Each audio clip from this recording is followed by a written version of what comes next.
Olá, paz do Senhor, sou o pastor JC, professor de homilética do curso de obreiros da FACEB, Faculdade Assembleiana do Brasil. Hoje vou continuar analisando contigo a construção do sermão. Já foi abordado aí sobre o título, sobre o tema e também sobre a introdução do sermão. Agora é a vez das divisões, do momento que você vai compreender melhor a importância das divisões do sermão, da palestra, tanto para quem está ministrando quanto para quem recebe a ministração. Para que o seu sermão ou palestra sejam bem construídos, bem estruturados, as divisões devem ser bem claras e fundamentadas, tanto na questão da temática que você escolheu desenvolver, quanto na questão da base bíblica e teológica. Me permita te lembrar que a questão aqui é seu ministério e a forma como você desenvolve o seu ministério. Erros de outras pessoas que você às vezes tem observado, eles serão corrigidos à medida que você exercitar o seu ofício ministerial aí de maneira inteligente dentro dos padrões que devem ser feitos. A melhor forma de você ensinar algo a alguém é demonstrando de maneira prática. À medida que as pessoas forem vendo você melhorar no desempenho do seu ministério, você vai estar influenciando também aí outras pessoas a fazer da mesma forma, a fazer de maneira bem feita.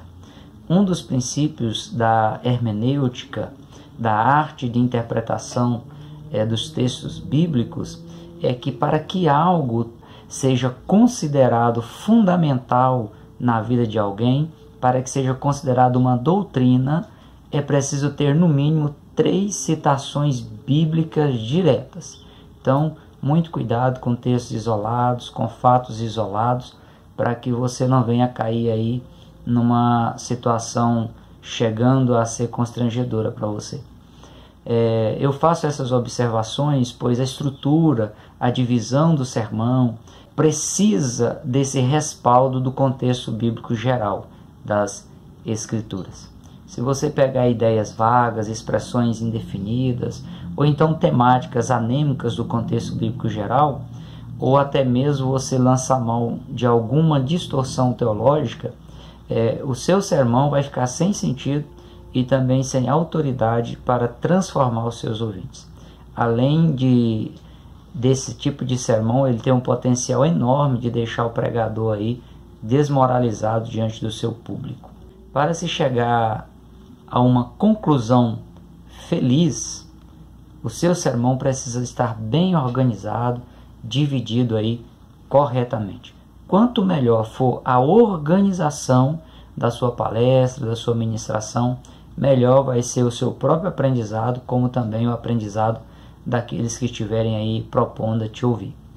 A estrutura, a divisão do sermão, o desenvolvimento do sermão, ele é o caminho, é a trajetória na qual o seu ouvinte vai ser conduzido a chegar aí no propósito que você previamente definiu quando propôs aí o tema e também se utilizou aí de uma base bíblica para estar fundamentando esse tema. O ouvinte ele precisa ser conduzido aí nesse caminho de maneira segura, e ele tem que entender que esse caminho ele é um caminho belo, um caminho também muito rico. E é por essas características desses caminhos que você vai conduzir o seu ouvinte que o seu sermão deve ser lembrado, e não pelas dificuldades aí ou por algum tipo de insegurança teológica ou falta de base bíblica que o seu ouvinte vai deparar no meio dessa trajetória em que você estará conduzindo ele chegar a esse objetivo que você propôs. Vejamos aqui 4 requisitos para você alcançar unidade aí no seu sermão. O primeiro requisito é o requisito da unidade. Unidade é a adequada relação entre as divisões do seu sermão, as divisões principais. Então, havendo essa adequação entre as divisões, vai haver aí a unidade. Um bom exemplo de unidade é a forma como uma tropa militar ela segue a sua marcha. Diferentes soldados exercendo diferentes patentes, eles seguem de maneira uniforme, de maneira bem coerente. Você vê um batalhão marchar, você escuta um único passo. O segundo requisito para você encontrar aí unidade no seu sermão é o requisito da harmonia. A harmonia são as notas musicais distintas que são tocadas de uma forma ordenada, em concordância.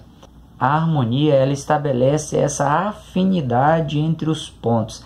Apesar de serem diferentes notas, você consegue entender e perceber o que essas notas estão dizendo. A mensagem, quando ela é bem ordenada, é bem organizada, ela vai soar aí nos ouvidos do seu ouvinte como uma música emocionante, uma música arrebatadora, e vai conduzir o seu ouvinte aos objetivos propostos. Vou citar como exemplo aqui a cura do leproso, Marcos capítulo 1, versículos 40 a 42. Observe aí que no primeiro tópico eu coloquei Jesus morreu na cruz. Segundo tópico, o leproso ficou curado. Terceiro tópico, a lepra do pecado.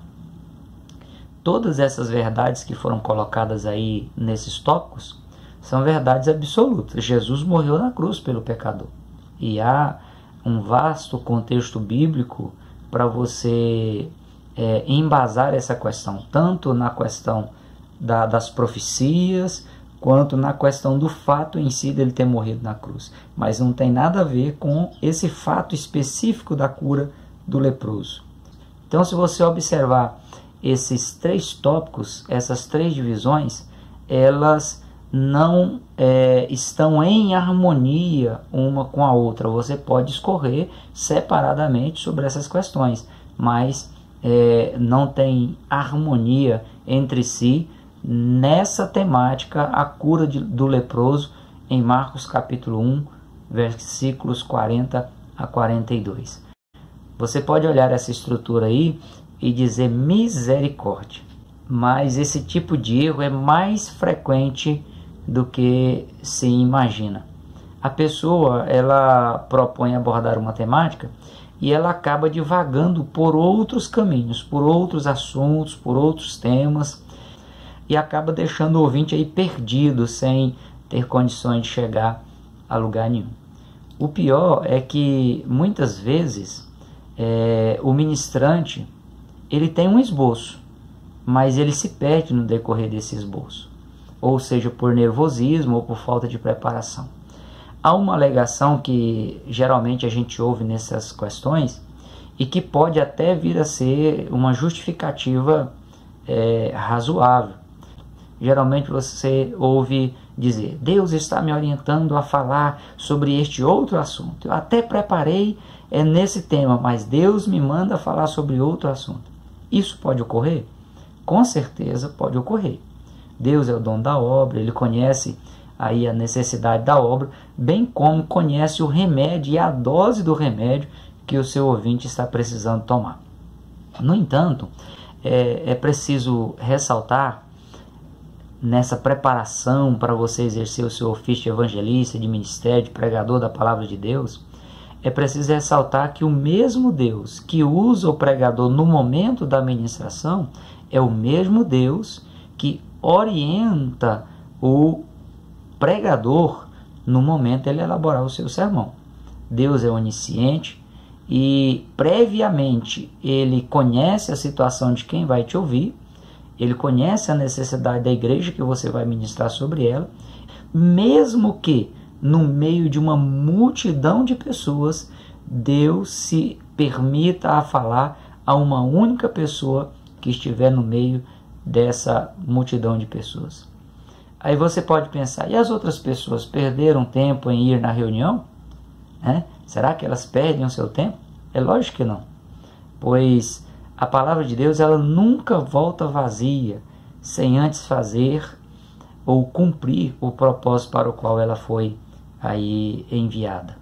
Em algum momento da vida, essa semente que Deus coloca no coração da pessoa que está te ouvindo, ela vai germinar e vai fazer a diferença na vida de quem ouviu essa ministração. É preciso abandonar aquela máxima de que o que interessa é o momento presente. Nós vivemos aí na época da hipermodernidade e as pessoas estão super preocupadas e interessadas com o momento. Deus, lembre-se, Ele é o Senhor do tempo e Ele é o Senhor de tudo. Ele planta na vida de uma pessoa para o resultado, a colheita, vir em outra época, em outra situação, em outra circunstância. Situações que essa pessoa ainda não vivenciou, mas que pode vir a vivenciar. E essa semente ela vai brotar, ela vai germinar. Deus também, além de ser Senhor do tempo, Ele é o autor do princípio da semeadura. Ele sabe que quando Ele planta, Ele irá colher. Então, quanto aí a mudança de temática, de caminhos, na maioria das vezes, é devido a algum fato novo que surgiu para o pregador, seja no decorrer do deslocamento dele para o local da ministração, seja no decorrer do próprio evento em que o pregador vai ministrar, pode acontecer algum fato novo que o leva pelas emoções e ele acaba desviando aí do que Deus mandou de fato ele fazer. Ou então faltou tempo de oração, tempo de intimidade com Deus para se preparar aí para o que de fato Deus queria que a pessoa fizesse no momento em que ele estivesse aí ministrando. Vejamos aí o exemplo do sermão citado, agora de maneira harmoniosa. A cura do leproso, Marcos capítulo 1, versículos 40 a 42. No tópico 1 eu coloquei aí a fé do leproso, no versículo 40. Quando ele se aproxima de Jesus, ele diz: se o Senhor quiser, o Senhor pode me curar. Ou seja, naquele momento ele se utiliza da fé, de que Jesus tinha poder para fazer o que ele precisava que fosse feito. Tópico 2, a vontade de Jesus expressa aí no versículo 41. Diante daquele posicionamento de fé do leproso, Jesus diz: quero ser limpo. Tópico 3, o resultado da fé do leproso com a vontade de Jesus, no versículo 42. Quando Jesus acaba de dizer, quero ser limpo, a lepra desaparece e o homem fica curado. Terceiro requisito para se alcançar a unidade no sermão, o requisito da transição ou da boa transição. Aqui se refere à forma como o pregador e o ouvinte vão passar de um tópico para o outro, a forma como ele vai seguir o fluxo desse caminho que ele propôs através aí das divisões principais do seu sermão e até mesmo das subdivisões do seu sermão. Deve haver aí uma ponte para uma passagem tranquila, suave. O ouvinte ele vai conseguir acompanhar o raciocínio do pregador, sem ter dificuldade no seu entendimento no decorrer aí do processo do sermão. Fora que saltos precipitados, passagem brusca de um tópico para o outro, leva aí tanto o pregador quanto ao seu ouvinte a perder o fio da meada, vamos dizer assim. Você pode observar que para você atravessar um rio, você pode se usar de uma canoa, de uma balsa, de uma pinguela, de um mata-burro, de um bote. Você pode usar até mesmo seus braços para nadar. Mas se você tiver uma ponte ampla, segura, você vai dispensar qualquer outra opção que for lhe colocada à frente. O quarto requisito para se alcançar aí a unidade do sermão é o requisito da pertinência, ou seja, a perfeita relação entre as diferentes divisões. Você percebeu lá no sermão da cura do leproso, o tópico 1, o tópico 2, o tópico 3, tem que haver essa perfeita relação entre as diferentes divisões, a perfeita relação entre as divisões e o tema que você propôs falar, que você propôs desenvolver. E tem que haver também uma perfeita relação com o propósito que você espera atingir ao final da sua ministração. Nunca pregue 2 sermões ao mesmo tempo. Como eu disse antes, pode até Deus orientar você a uma mudança de temática. No entanto, se Deus orientar você nesse sentido, pregue apenas um sermão, o que Deus mandar você ministrar naquele momento. Deixa o outro sermão aí na conserva do óleo do Espírito Santo de Deus, para você ministrar numa outra oportunidade. Esse detalhe vale para ocasiões também em que o pregador ele mistura testemunhos pessoais com a pregação ou também com ilustrações. A pregação é lógico que ela pode conter testemunho pessoal, que pode conter ilustrações. É bom que se tenha ilustrações. No entanto, isso deve ser bem dosado para que o seu foco seja mantido aí na temática que você propôs, nas divisões e nos caminhos que vai conduzir o seu ouvinte ao objetivo final. E que Deus seja o único a ser glorificado aí na ministração. Nas apresentações pessoais, nas honrarias que você queira fazer a alguma pessoa presente que te deu oportunidade, agradecimentos, você precisa ser sucinto, direto e utilizar o menor prazo possível para isso. Evite aí rasgação de seda, bajulação, autopromoção, deixar transparecer baixa autoestima. Eu não sou pregador, não sei pregar, estou muito nervoso. Evite pretexto de humildade também ao assumir o microfone e às vezes até dizer, tem pregador mais bem preparado do que eu. Pregar depois do fulano de tal é muito difícil. Evite essas questões. Cuidado para dizer apenas o que você acredita no seu íntimo. Muitas vezes a pessoa acaba dizendo coisas que ela mesma deixa de acreditar. Ganhou a oportunidade para pregar? Pregue. Seja objetivo. Vá direto ao ponto. Recapitulando aí para você, perceba aí o quanto é essencial uma boa divisão, uma boa estrutura, um bom caminho aí para o seu sermão, pois ela vai te ajudar a promover clareza nas ideias que você vai apresentar, vai promover unidade de pensamento, gera harmonia na mensagem, proporciona uma boa transição, uma transição suave, segura entre as divisões e torna a mensagem pertinente, além de esclarecer os pontos do sermão para o ouvinte e ajudar esse ouvinte a recordar os principais aspectos que foi apresentado aí no decorrer da ministração. Vamos aí ao exemplo prático, iniciando no que está na página 177 do seu livro, módulo 3, né? Que nós estamos tratando aí sobre a questão da homilética, a estrutura dos sermões. Temática: Deus de Abraão, Isaque e Jacó.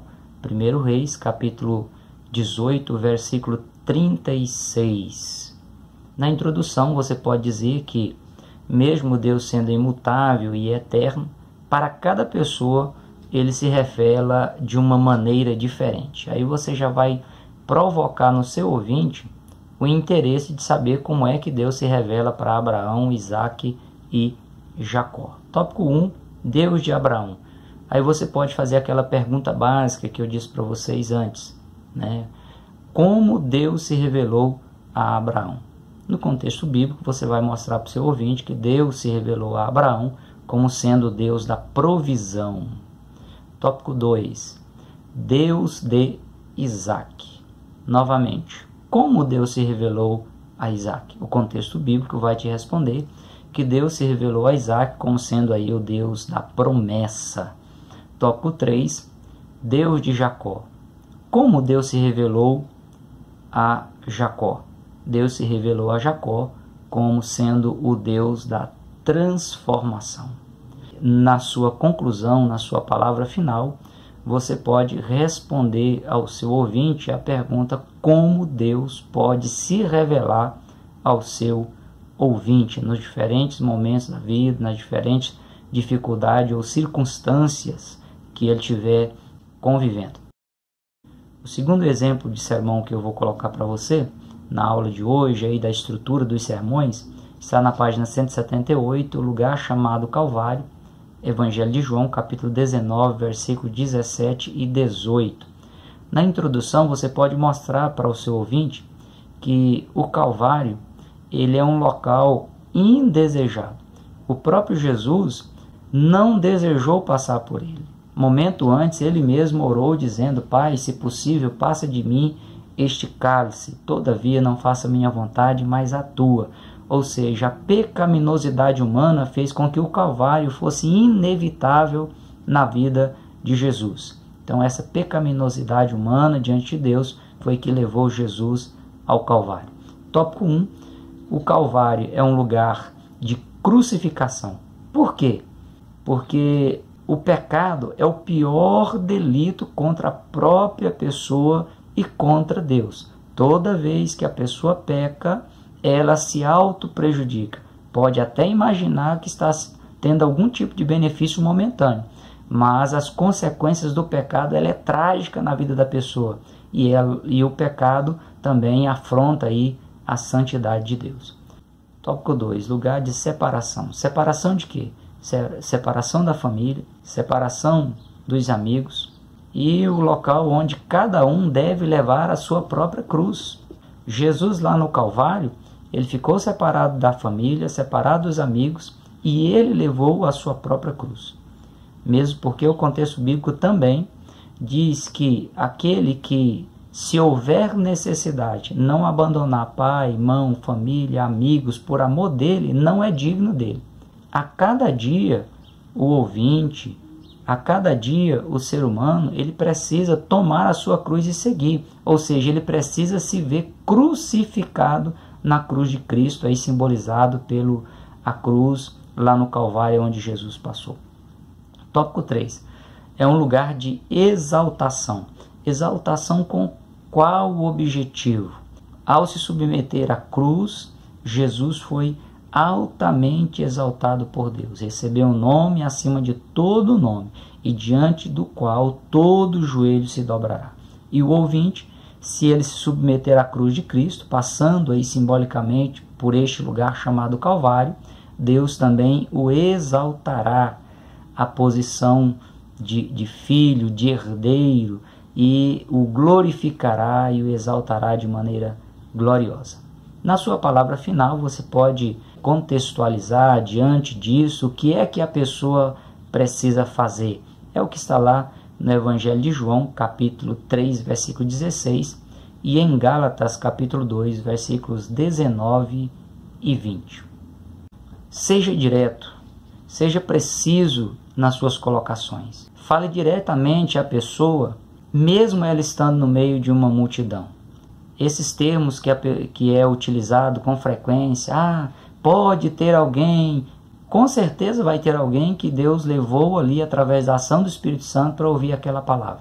Então seja direto, a menos que você vá se referir a um trabalho em equipe, aí é nós, né? Aí você muda a colocação, muda aí a forma como você vai se dirigir às pessoas que estão te ouvindo. Permita que cada pessoa, no decorrer da sua ministração, ele se sinta como sendo o alvo principal da mensagem que está sendo ministrada por você. Há uma utilização inadequada de expressões de duplo sentido e isso deve ser evitado. As expressões que você utiliza tem que ter clareza, seja distinto, seja claro no momento que você estiver ministrando. Por exemplo, expressões como não pode, não deve, não vai, não tem.